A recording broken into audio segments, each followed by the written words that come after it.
Hi, everybody out there on the internet. Welcome to Paste Studio on the Road. We're live right now with Chuck Como from Simple Plan. Chuck, hey, man. Thank you very much for being here. We appreciate it. It's my pleasure. Thanks for having me. Yeah. So the nice spot you got. It's nice. Yeah, the Love Ilegal Mezcal guys have been wonderful to us. They just recently set us down to Guatemala to go record music down there. And nice. Now we're here in Greenpoint enjoying the space. So thanks for joining us in it.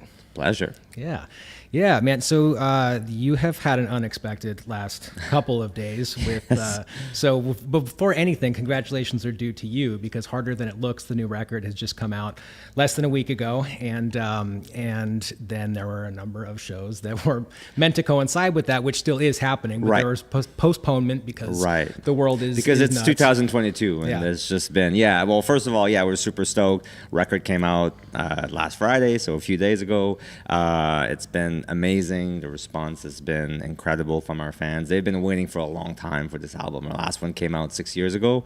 So even for us, like we've been sitting on these songs for almost 2 years. We finished a record right before the pandemic, like in February 2020, and then the whole world kind of just went crazy and shifted, and we just kind of asked ourselves, okay, how do we release this music in the middle of all this? And it seemed like people's attention was not really on hearing new music, and we just felt like we just made what we feel is one of our best, if not our best record of our entire career, and we just didn't want it to just kind of come and go and not be able to play shows and not be able to go and do interviews like this and meet our fans, and it just felt like it wasn't the right time. So we just ended up waiting, and finally we're here and the record is out, and we had this whole huge release party weekend planned with big shows in New Jersey and New York, but COVID's still hanging around and kind of wrecked that a little bit, and we're so bummed. It was a bit anticlimactic to have your new record out and you can't be playing and being on stage, but hey, we made the most out of it. We stayed in New York and we're here hanging out, so it's all good. Yeah, but it's also the most appropriate way to mark 2020, which is to have those release shows postponed.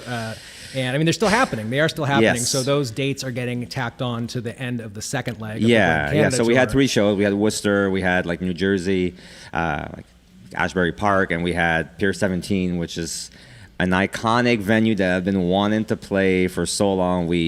It's been 2 shows now that we sell out the place and we can't perform them because of the pandemic. So when this show finally happens in August, man, I'm going to be so happy to finally be playing on that stage. And I just want to say sorry for all the fans that were coming out this weekend. It's a real bummer, but this one was completely out of our hands. It was with Sum 41. They did have like a bunch of like a positive case, and we just gotta be careful and make sure that everybody's healthy and the fans. So doing the right thing. Yeah, I feel like it takes a special kind of dickhead in 2022 to be upset about a cancellation like that. It happens. It's probably not the first music event in your fans' lives to have been canceled. It's just something that we've all become. It still sucks though, because as a band, 21 years or 22 years as a touring band, I think we've postponed or canceled like I can't even count them on 1 or 2 hands. Like we take a lot of pride in always playing, but this has just been this really challenging situation for touring bands. It's just really hard, and we do all the protocols, and we're wearing our masks backstage, and everybody's being so careful. We don't go out, and there's nobody allowed backstage. We have all these rules, and still somehow it happens. So it's but hey, you know what? It is what it is. We're just powering through, and we start again tomorrow in Detroit, and let's go. Let's play some shows. Have you had the pleasure of seeing a show from the audience at Pier 17 before? Never. I've never set foot in the venue. Man, you've got a beautiful view of the bridge. You're almost at the same height as the bridge from the audience perspective. I can't even remember what it's gonna look like from your perspective. It looks epic, man. I went online. I've been watching. I've been looking at the venue for so long. I even this weekend I had my wife is flying in with my son. My dad is here. Like I brought everybody to see the show because it was like that was the one I had circled on my calendar. Like, man, this is the special. They're all special, but there is something about playing New York and playing outdoor and kicking off the summer and like this whole thing, and it just felt like it was going to be this epic thing. And it's all good. We ended up turning into a great family weekend, and you got to just kind of look at the positive and do whatever you can to just kind of keep your sanity. But it was one that I was really looking forward to. So one day I will tell you how it is to be on that stage, and I'll just have you come up and let's and do it check again, it out. man. We'll be here in August when that makeup date's happen. So come on back and let us know how it goes. So I want to talk about the record as well. Harder Than It Looks is, Yes. I know, was described as a classic Simple Plan record, and we've been listening to it ever since we booked this. I Right. would agree with that very much. What do you? I mean, I know audio-wise and feeling-wise what makes a Simple Plan classic record. I can hear it, I can tell, I can feel it. I'm curious to hear you tell, like, what are the building blocks? What do you feel Right. are the things that really are the characteristics that are the soul of the band? Yeah, that was kind of the idea with the record, is looking for these ingredients. What are these, like, what makes a classic Simple Plan record? What makes a quintessential Simple Plan song? And we started thinking, and we went back into, I mean, we don't really have to think, we kind of know, but we went back to our previous albums, and we were listening. I think it's the energy. That's number one. That there's a lot of energy in Simple Plan. It's always upbeat. It's in your face. It's fun. I would say there's some aggressivity. Like, it is like intense. So that's number one. I think there's a very lots of honesty in the lyrics, like an open book. We're not afraid to show that we're vulnerable, that we go through some tough times. But there's always this, yes, we talk about things that are a bit more challenging, but at the same time, there's always that hope that's always there in the lyric and in the music and the melodies and how the songs feel. It's like, yeah, you're going through a tough time, but there's something in the song that tells you that you're going to be okay, you're going to make it, and when you're going to look back, you're going to feel stronger, and you're going to be happy you went through this because it made you a better and like more resilient person. So I think there's a little bit of that in the story that we tell in our songs. There's always that kind of like, hey, you're going to be okay, and things are going to work out, even though it's tough right now. So there's that. I think there's also I don't know. We also take a lot of chances. There's always one or two songs on every record that's a bit outside the box, where we're trying new things. Because I think it's more inspiring. Like, we could just always do the same thing, but then we wouldn't feel excited about the new music. We wouldn't feel inspired. We wouldn't feel like we're challenging ourselves and our fans. So I think we always push for that. Like, there's a song called Iconic on the album that's way more like a big rock anthem that we've never really done before. There's a song called Anxiety that has kind of like a reggae flavor. So that's not like something you would typically call, Simple Plan classic. But I think that with Pierre's voice and with the lyrical approach to these songs, like, they do feel like Simple Plan songs. They fit into that whole thing. And I don't know, I'm trying to think. These are, and the weird thing is that sometimes you can put all these ingredients together, and somehow you come out with a song, yeah, it's fast, lots of energy, the lyrics are really honest and whatever, but for some reason, the magic doesn't operate.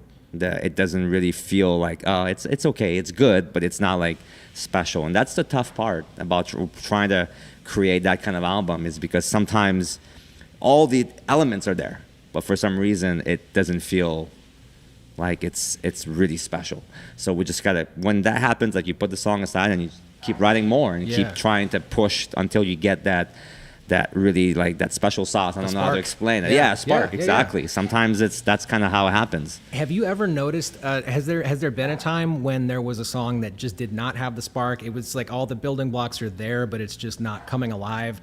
Set it aside, and then 15 years down the line, say, what about that one? And then for some reason, it is animated, and it is, since it's... I wish. That would make it easier, right? Yeah. We've went back to some ideas. I think there's sometimes like a riff or a part of a song, but never like a full song that was like fully developed. Like, I feel like we're kind of like, we've become very good at being our own A&Rs, meaning like we're very good at being able to evaluate, okay, that's what our fans are going to love, what we're going to love playing on stage, what's going to feel right on the album.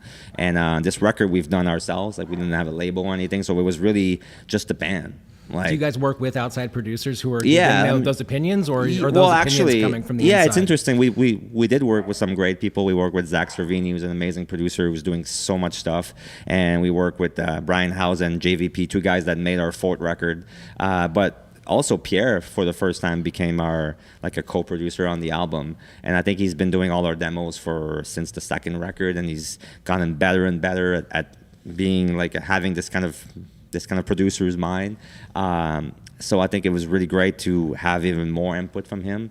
That was really cool. But at the same time, I think the band really knows what we sound like and what's a good Simple Plan song. And I think we have some differences. We'll go back and forth, and there's some conversations. But at the end of the day, like, it always sort of starts and end with the band, and we're saying, okay, yeah, this is going on the record, or doesn't feel right, or this is the single, or this is what we should start with. And it makes for some long and interesting Zoom conversation over the last 2 years, but it's okay. That's the process, you know. Yeah, that's good. I mean, having that opinion be an internal thing while also taking advice externally when it is warranted is a good thing. But having a strong opinion, as a I think you have to know. is very helpful. You have to know who you are as an artist. I think you have to have a vision. That's what we had since we started this band. We knew where we wanted to go. We knew who we wanted to be, who we were.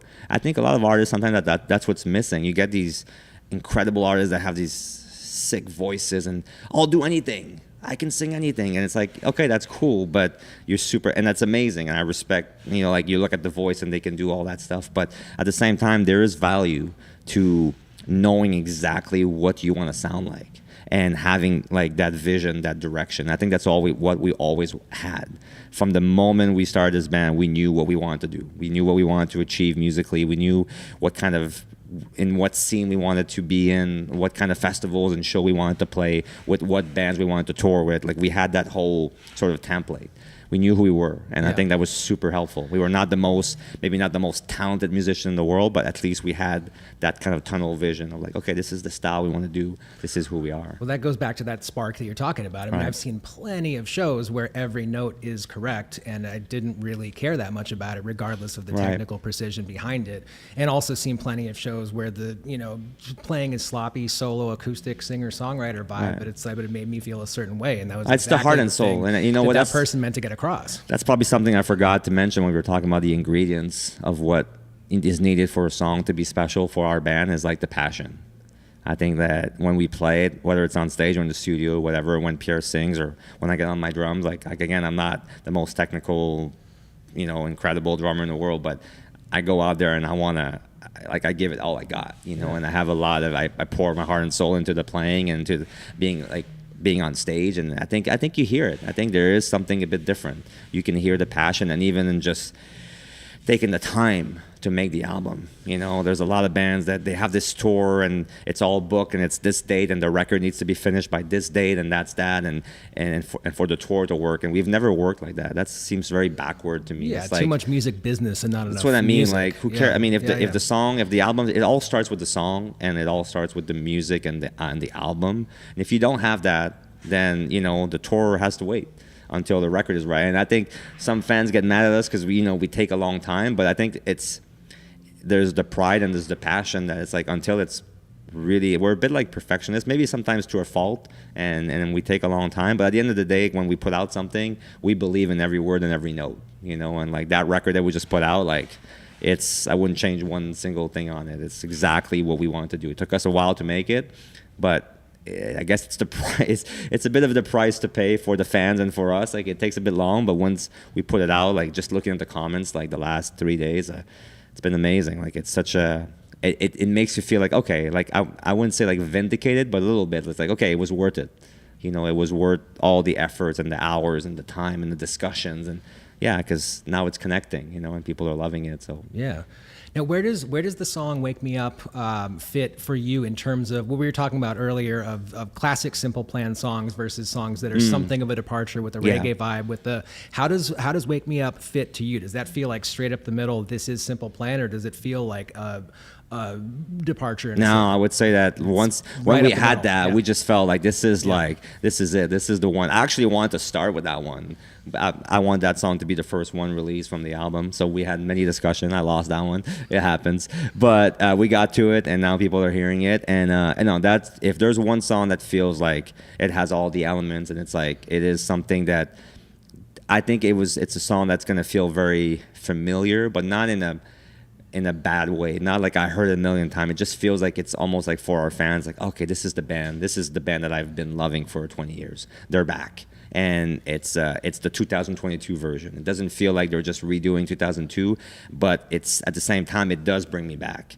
So it's kind of like it's hard to achieve that, because sometimes you make a song and it's like it just feels like you just remade something, and if you try to, it's really hard to find that balance between like like the familiar, the comfortable for us as a band and for the fans, but also something feeling a bit more modern and challenging. I think with this song, I don't know, I'm not sure why, but it just feels like it feels powerful and anthemic, and I'm really proud of it. And I think when people heard it right away, they could take the lyrics and they could apply it to whatever was going on in their lives, you know? Because we wrote the song 2 years ago, and so many people are like, oh my God, you wrote this about the pandemic. It's like, no, we had no idea what's going to happen. But literally, when the pandemic happened and all these things, we started to think, oh my God, it's like we wrote that song literally like word for word about what's happening now. And it seems to be able to be applied to a whole bunch of different crises, whether it's personal or social. So it's kind of cool how a song can really evolve and can have different meaning for different people at different times, you know? Yeah, and has since been interpreted through the lens of the conflict in Ukraine through the video. Can you talk a little bit about what that was like, working with a Ukrainian crew and being able to help to fundraise and directly support the people who most desperately need it on the planet right now? Yeah, like we were working on video ideas, and then literally as we were doing that, in the middle of all this brainstorming, the war broke out. I mean, like there had been talks for a few weeks before of like, oh, what's going to happen? And you kind of think there's no way. And in 2022, this can really happen, and it was hard to believe. And the guy that had made the videos for The Antidote and had made the video for Ruin My Life, so our two previous singles, his name is Jensen, and he was a great director, and we became friends, and we were talking, and we were looking for an idea, and nothing felt, I don't know, important enough or felt big enough for the song, you know. And then when this happened, I remember he was from Ukraine. He was born and raised there, and it was just felt like a bit of a, I wouldn't call it coincidence because I would kind of play it down. It just felt like one of those things where, wow, it's so weird how all the stars aligning for this to happen. And I brought it up to him. I said, like, man, I don't know how you feel, but it feels like it could be, we could maybe use the song and use our platform to try to do something positive, and you could use your talent and your art and try to have an impact. And he was like, man, that's crazy you say that, because that's exactly what I was feeling, but I didn't want to say it. I didn't think you guys maybe might not want to do it or whatever, but he's like, oh my God, I'm in, let me write something. And I think for us it was very important that it came from him, because he has a personal connection to that situation, to that country. He has friends and family that are still there. So obviously that's going to resonate super hard with him, and I think he's going to be able to create something very emotional and powerful. And sure enough, when he sent us the scenario or the script for the storyline, it was like, wow, this is exactly what we would have wanted to do. And then he got all these actors and actresses from Ukraine and all these crew people that pitched in and did it for free just because they really believe in the cause and everything. So we ended up having a video that is very different than what we've done in the past, but at the same time felt like the right thing to do right now, and trying to raise money and trying to raise awareness as well. Just felt like it's a bit in our DNA. Like whenever something happens, we try to get involved, we try to do something. And obviously it's a drop in the ocean. It's not gonna, there's, you know, but it's at least you feel like you're not just sitting there powerless, and you feel like you're doing like your part in some ways to try to help in any kind of way you can. So that was our contribution, and hopefully it will inspire other people and fans to maybe donate or whatever. So yeah. Yeah, that was just insane how quickly that happened. I mean, we felt the exact same way about it. It can't happen. No, wait, what? Right. Okay, yeah. This is happening. Eugene Hoots from Gogol Bordello was on the stage, and it was like the middle of January, and we had conversations about Ukraine, and the invasion was nowhere on our radar at all. Right. This is just January of this year. We were talking about Ukrainian culture in general, and you know, and then next month, this is happening. And the month after that, wow. And it's crazy because so many music videos that we've done were made in like literally like all the special effects, the post-production is all done in Ukraine. There's so many great directors there. So there is something to be said about having a music video that would kind of pay back, because like so many artists from there, you know, did some amazing contributions to the music video like industry, whatever. So it was cool. Actually, this video, even through the war, through the conflict, we shot it in March, I think, and all the post-production and special effects were still done in Ukraine. Like they were doing it in the middle of a war, like literally. But we wanted to use the people that we normally use with Jensen, because he has his whole crew over there, and it felt important and kind of symbolic to like say, all right, we're still gonna try to do this. So I think they were trying to find the internet, and they were hiding, and they were doing the post-production work on the video like literally in the middle of a war zone, which is kind of insane. I think made it even more special for us to be able to do that. Wow. Wow. Do you guys have any, maybe this may not be public information, even if you do have these plans, do you have any sort of inkling of a tour idea in Europe or in Eastern Europe potentially coming up? Yeah, I mean, like it's really crazy because it's one country in Eastern Europe that we haven't played yet, in Ukraine. So I would love to go and play there one day. It'd be amazing. I heard it was, I mean, obviously it's going to change now, but it's such a beautiful place and country, and there's going to be a lot of work to be done to rebuild it. But I hope we can, be a part of playing there one day. But as far as touring in Europe and Eastern Europe as well, like we're going to be announcing something in the next few weeks that we're finally heading over there, and it's going to be really, it's a big tour. It's going to be fun. So can't really say it right now. I'm sorry, Sure. but there's something coming, and we're excited. Like we want to go and play everywhere. We haven't played in 2 years, and there's just this excitement of like, yeah, we're coming. Like we have these new songs that we're so proud of, and we just want to go play everywhere. So yeah, Europe is coming, and then we got something for Canada because we had a big tour lined up in February with the Offspring in Canada, big arena tour,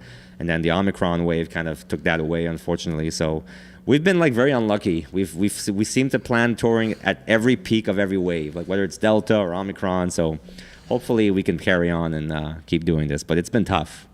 Yeah, it's been quite crappy.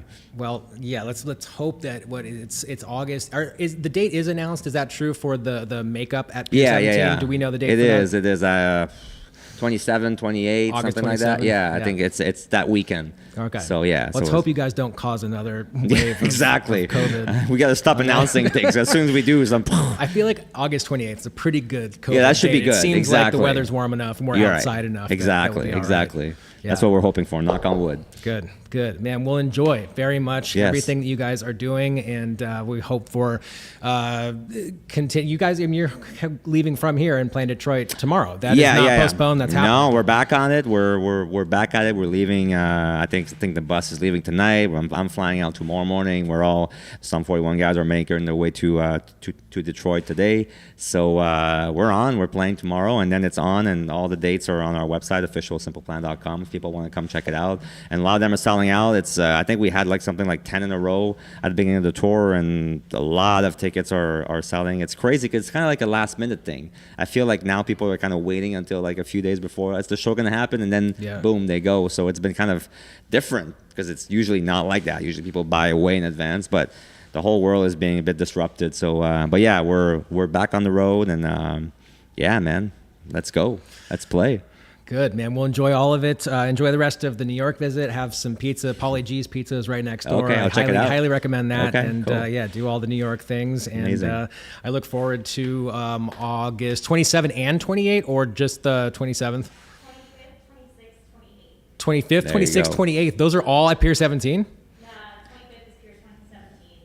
26th is Jersey. Got it. There you go. Got it. Well, in the region. Yeah. In the Northeast. Well, all right, man. Enjoy all those things. Travel safely, and we'll see